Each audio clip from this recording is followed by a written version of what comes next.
ladies and gents, Romie Reviews here, and so let's just talk about Venom, the movie Venom, for a couple of minutes. For people who aren't familiar with Venom, Venom is one of the villains from Spider-Man, but Eddie Brock is the man behind Venom, and Venom is a symbiote parasite that can go into a compatible host and make them stronger, but also a lot of times will go and plant ideas and thoughts in their mind and have them doing really messed up stuff. So the movie Venom, I wasn't sure what to expect exactly, because it's one of those things where Venom actually eats people. And so I wasn't sure how they were going to do that with this, if they were going to really take it there, or if they were going to go and make it more kid friendly.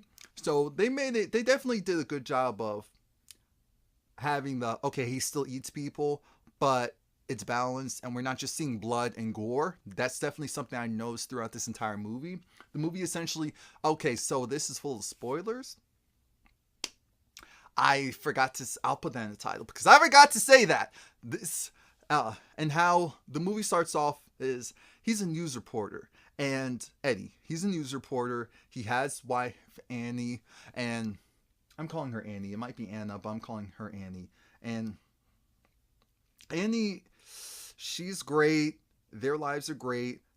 But then he has this issue with this billionaire, rich dude. We'll call him by his last name, Drake. And Drake has this complex of he wants to be the best. And he wants to be the best because he feels like he's one of those people, and I forgot what I was watching. What was I watching? I was watching, Infinity War. Avengers Infinity War. If you watch that, again, spoiler, the same concept with Thanos is the same concept with Drake, where he feels like the world is overpopulated, and the reality is that due to the overpopulation here on Earth, it's just not habitable anymore. And he's not necessarily trying to destroy half of the population, decimate half of the population. He's more so trying to find other alternatives. So what he does is he shoots out a spaceship, and he's trying to find other forms, like other locations, other places, because the Earth will be, like I said, overpopulated. So now we have to look to outer space for other options for rich people. And when his probe comes back, his spaceship comes back, they have these samples, these symbiotes, and these are living organisms that have the ability to, do things that we as humans or any other known species on Earth is able to do and adjust and adapt. The only problem is they can't live in our atmosphere alone. So what he does is he's evil and maniacal. So he's going and rounding up a bunch of poor people and convincing them, I'll give you food and water if you go and do this scientific test. They're all for it, and one by one, they're being killed. This is probably where we get most of the gore of the movie, because you see what looks like possibly like intestines or leftovers of people just dead, or just, it's bad. It's bad.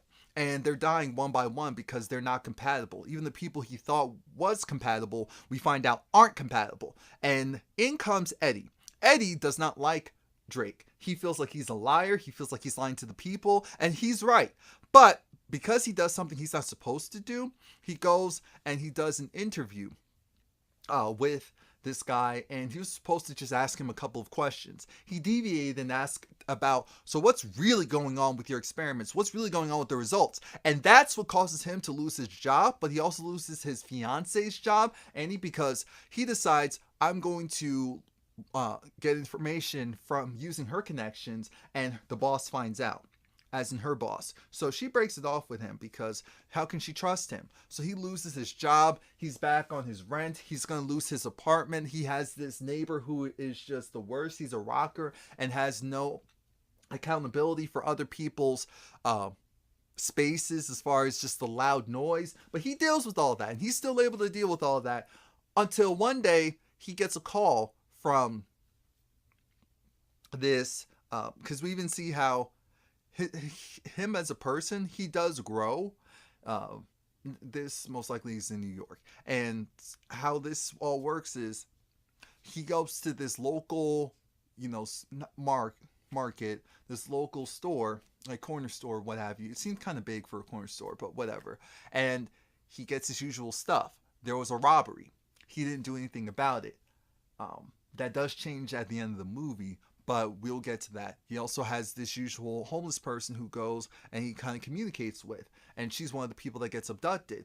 And eventually he gets so down his luck that he gets contacted by this scientist who's working on Drake's project, and she's freaking out because she's like, this is unethical, this is wrong, because they saw that it worked, or at least it worked long enough for a bunny, but that it's he wants, so that's when Drake wanted to go to human trials. Like I said, they didn't work out so well, and now she's trying to go and convince Eddie, look, you're a reporter, you need to expose him, I'm sorry you lost your job. But and Eddie, like I said, he's down his luck, he doesn't want to deal with the guy who destroyed his career. But Eddie realizes it's better him do something than do nothing, because now his ex-fiance has another new man, and he's a doctor. They don't say how much time has lapsed from it, but Eddie made it seem like it wasn't too long. But she's still there to provide some general support. But we'll get to, he gets snuck into the lab. He's made contact with the woman, the homeless woman, who he knew. He got her out of there, but then she died anyway. And Venom, the symbiote in her, went to him. And thankfully his DNA was compatible, because that's what it is. It's not about your physical strengths or all that. It's about, is your DNA compatible enough with this, we'll still call it a parasite, symbiote. And it was. So then when he was trying to get out of there, he was able to beat up all the guards. He did escape. Eventually, the scientist who brought him in the first place, she got killed because she got found out. And then the hunt was on for him, as far as him getting kidnapped. Now, he realizes that there's something wrong with him. He's hearing voices in his head, and it's telling him, and it's controlling his body. It's telling him when to get up. It's telling him to eat, no matter what it is. So he goes, eats from the trash. He eats day-old food. He has a terrible diet. He doesn't really take care of himself. So he goes and does all of that. Then he goes to Annie because he needs help. And she's at this really nice restaurant. And he's acting a fool. He's trying to eat everyone else's meal. He's like hitting people. And then he jumps into the lobster tank and starts to eat that. Eat the live lobsters. Eat the live lobsters. But, you know, his body was super hot, so Venom was happy that, oh, this is nice and cool. This is nice and cool. Thankfully, Annie has a good dude, and the dude's just like, wow, we need to get your guy to the hospital right now. So she goes, drives him to the hospital, and he was just really appreciative of everything. No. First time he goes to the hospital, he does an EKG, but because of the sounds it produces, anything over what is it, 46,000 megahertz, I think, is too loud and too strong for Venom, and kind of unbonds him from the host, or the symbiotes from the host. And so he was freaking out with the EKG, and we'll see the results of that a little bit later. He eventually has to go and fight off these people who are trying to take him back because he was a successful test subject. And that's where we see that, oh, Venom's there. That's when he finds out. And he does all these cool tricks. And he eventually goes full Venom with the black outfit, the black costume, the black look. And come on, camera, focus. Focus. Are you kidding me? Yeah. And what ends up happening is he actually eats one of them. He eats one of them. He eats their head right off. But again, it wasn't, even though you knew he ate the guy's head, it wasn't just like blood spatter and gory. So they balanced that pretty well.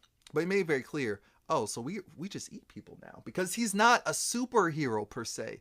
He's still, technically he's a villain as far as the superhero universe is concerned. But in his own movie, there has to be someone worse than him.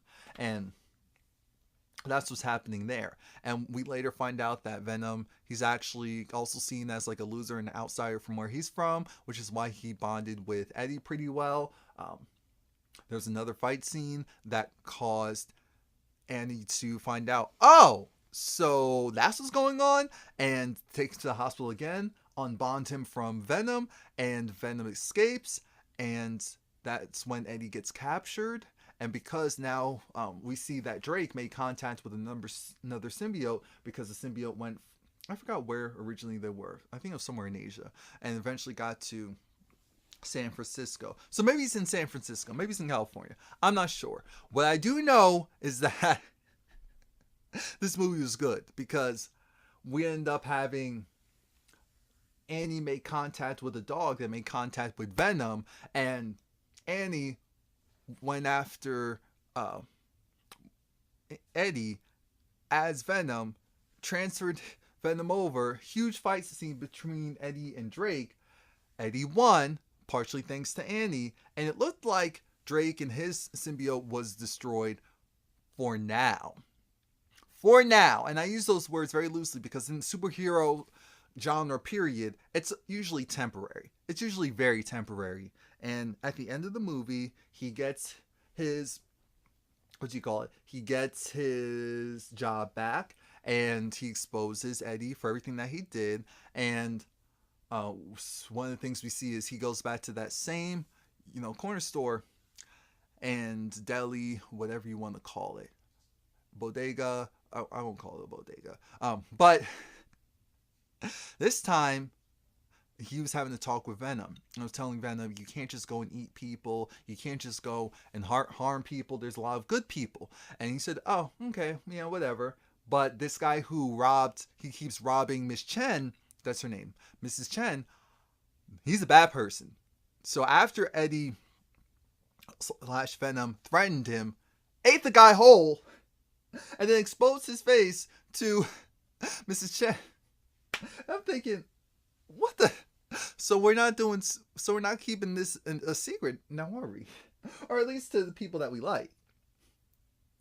I thought that part was an interesting twist, because there's so many, but he's not a superhero. I think that's the important thing. Venom isn't a superhero. It's just that there's people worse than him. That's how that whole thing goes. Now, after the trailers, because the movie went by so fast, it was like an hour and 40 minutes of, let's say, of actual, no, it was an hour and 52 minutes, but with the combination of the credits and a second part to the movie, which this is why you need to watch superhero movies to the end, because the very end actually had Into the Spider-Verse, Spider-Man Into the trailer, which I said, oh, that does look really good. I want to see that. Before that, we see that Eddie, with his job again, he's told that he needs to go to jail. He has a request from an inmate who wants to be interviewed by him. And this inmate wrote, welcome Eddie with his own blood. I said, okay, so now we're going to get to the more serious stuff in the sequel. And the inmate is actually going to bond with Carnage. Carnage makes Venom look like a chump. Carnage, like I said, makes Venom look like a chump. So when I tell you, when we see Carnage versus Venom fight, oh, that is going to be it. That is going to be it. That's going to be it. Cletus Cassidy as Carnage. I'm not ready. So please like, comment, subscribe. I hope you enjoyed. Hope you're going to watch it. Yeah, thanks.